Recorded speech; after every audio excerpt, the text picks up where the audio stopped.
Ya volvemos. Son muchos los pilotos aéreos que han reportado incidentes con objetos extraños en el cielo, luces que siguen a los aviones o señales desconocidas en los tableros de control. El misterio que envuelve estos encuentros sigue sin respuesta. Sin embargo, testimonios como el de nuestra próxima historia nos ayudan a corroborar la idea de que algo extraño está sucediendo en el espacio aéreo desde hace algún tiempo.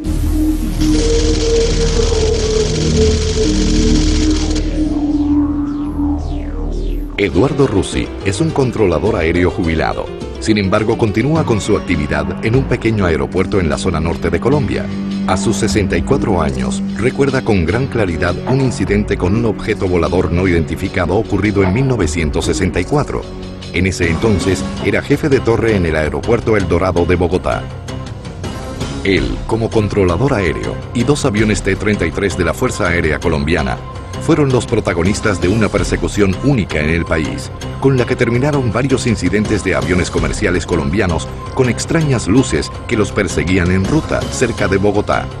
Uno de esos casos sucedió con un avión Lockheed L-1049, más conocido como Super Constellation, que volaba entre Cartagena y Bogotá. Esa noche el piloto nerviosamente reportó a las diferentes dependencias de tránsito aéreo que había unas luces que le estaban jugarreteando al avión. Lo alcanzaban, lo pasaban, después se le enfrentaban, se le venían en sentido contrario y así le jugarretearon por espacio de un poco más de media hora.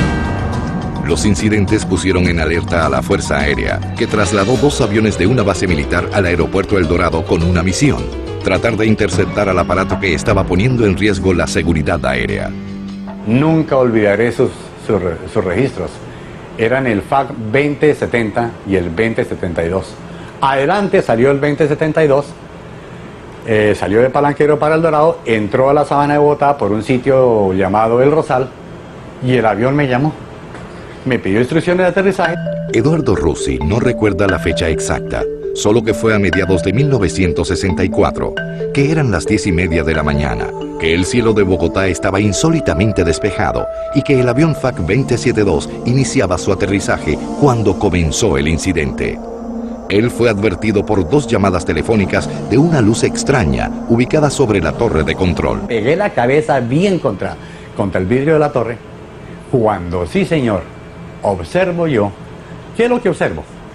Observo una cosa, una rueda más o menos de este tamaño, que da la altura, a ver, para citar un campo de comparación, un avión DC-3, de estos aviones viejos DC-3, a unos 14.000 pies, uno lo ve de este tamaño, más o menos. O sea que yo deduzco que el aparato que yo veía era del tamaño más o menos de un DC-3.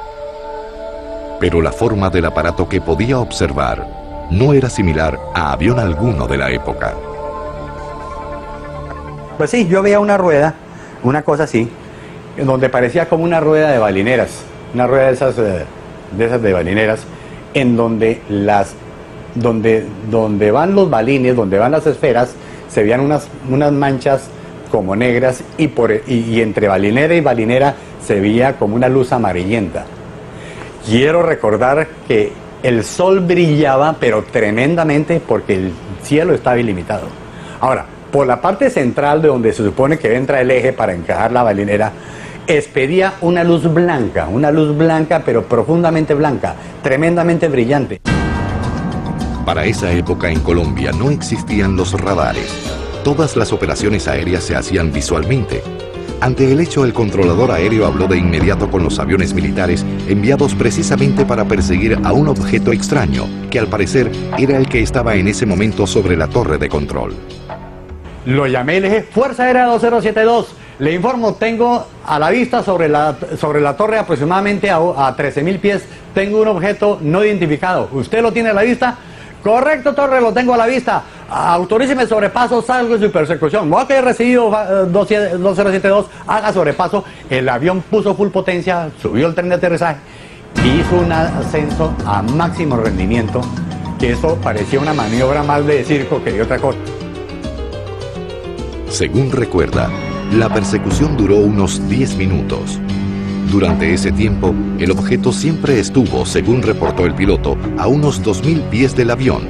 Es decir, que el objeto volador no identificado ascendía a medida que lo hacía el T-33 de la Fuerza Aérea Colombiana. Llegó y subió más, se subió más. Llegó un momento en que ya lo veía yo de este tamaño. Ya lo veía pequeñito, pero estaba en el mismo sitio, sin producir ningún ruido ni nada de esa cosa. Bueno, pasó más tiempo, otros 5 o 6 minutos, cuando llegó el momento en que el avión me llamó y me dijo: Torre El Dorado, FAC 2072, le informo, tengo 33.000 pies, el avión no me da más y ya no tengo combustible. Ese fue el final del incidente.